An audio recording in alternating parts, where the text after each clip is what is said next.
Alright, what's up guys? I know it's been a little bit since I have recorded a video. I've been busy with work and a few other things and just finding the time, and been writing down some ideas of more content that I want to create, of course, and just been working every day. I mean, it's almost August. August 1st is right around the corner. I believe it's this coming Tuesday, but today's Thursday, so just getting ready to go into work again. I did a 11-hour shift yesterday. Stayed a couple hours late, had to drive about 45 minutes, so an hour and a half total, to drop off a customer vehicle that was getting an engine replacement.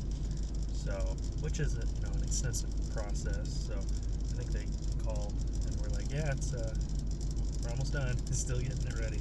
But yeah, it was a Ford Fusion, and then there's been some other cars. Obviously, we go through, the recons and reconditioning of the vehicles and getting them up to speed as far as being able to sell. And some people just don't take care of their cars. Like, I get it. Some people have the money to burn, and even me personally, if I had a ton of money, I'd still, like this truck, I'd still keep it. I'd get something newer, but I'd keep this as a backup or whatever and fix it up even more. But yeah, some people get a vehicle and it's just for a lease, or I don't know if they lease where I'm at, but I don't think they do. They only sell the cars. But even if they, some people will only keep the car 50, 100,000 miles. And me, I've tried to keep my cars as long as possible. That Corolla I had it over 5 years, and I sold it just because, first of all, it never left me stranded, never broke down, not one time. And I've been over this. I had to replace a few parts, water pump and stuff like that. Same with this truck. I did that myself, actually. Replaced a lot of the cooling system, the radiator, which was fairly easy. It was straightforward for sure. Water pump, thermostat, all that stuff. But yeah, man, it needed emissions. But anyway, sold that, and truck's running good.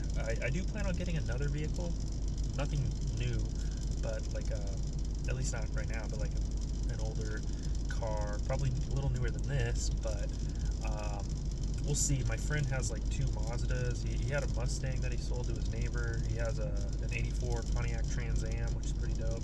He fixed it up from Knight Rider with David Hasselhoff. Same car, if you've ever seen that show. I hadn't even heard of it until he told me about it, so that's pretty cool. I might check it out. But anyway, again, just been busy with work, and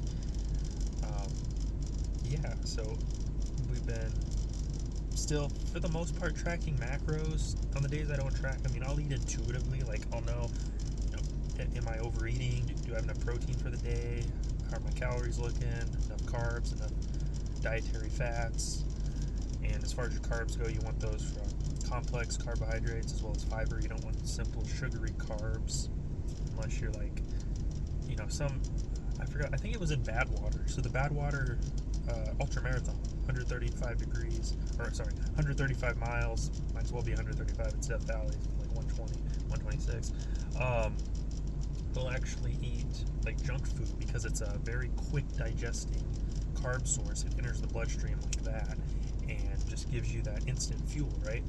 And you can't become fat adapted, so your body will use fat instead of carbs. But it just depends on your training style and stuff and all that, and if you train fasted or not. Me, I kind of prefer to use carbs if it's more about endurance or even speed work, if I'm going on my runs and stuff.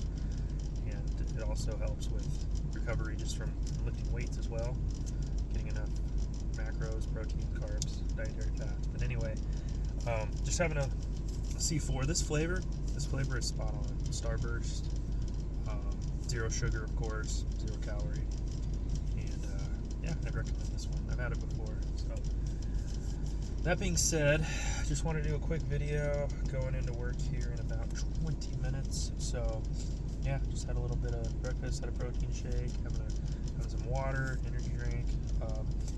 Had one of these snacker things, pretzels and hummus, and then yesterday I had it's like a fruit tray with almonds, grapes, apples, cheese. So again, intuitive eating. So you want to, if you're eating garbage, and obviously you can do, once in a while, cheat meal's fine, But me, I've noticed a difference energy-wise, vitality-wise, feelings of well-being, and that just isn't just attributed to eating well and losing weight, putting on muscle, all that stuff, staying fit physically, but also mentally and emotionally and spiritually. Getting rid of negative people in your life and all that good stuff. Getting rid of people who just don't get it and don't get the arguing with them is not really worth it at all. And you just gotta keep on grinding and pushing forward. That's what I do. Oh, yesterday I had 2 meetings, and we have another meeting Friday, so 3 meetings in a week. That's a record for me. First meeting was like basically a kickoff meeting monthly. This one was virtual instead of in person on Zoom, so that was with everyone, including the CEO, the founder, and just everyone that works at all the stores, managers, workers, techs, so finance people. And then the second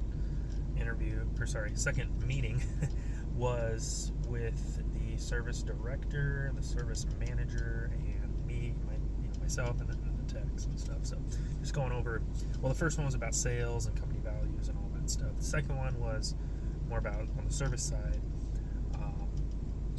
refining processes as far as like parts, keeping them organized, knowing which vehicle goes to which, because for an example, if 2 cars use the same part number, it's like, okay, well, you took technically the parts that are supposed to go to this car, used it for that one, and now we're missing it for this car, and we got to reorder it, even though same day delivery with the parts shop or the dealership that we ordered it from, but still we're gonna a little bit better with keeping it organized and stuff, so which is good for me too, because I'm the one, me and the service manager are the ones who are ordering the parts and writing up the repair orders, the ROs, and keeping track of POs, purchase orders, and writing in the numbers, part numbers, and the quantity, and making sure everything's correct, and printing it out for the techs to go over once they do their 169-point inspection.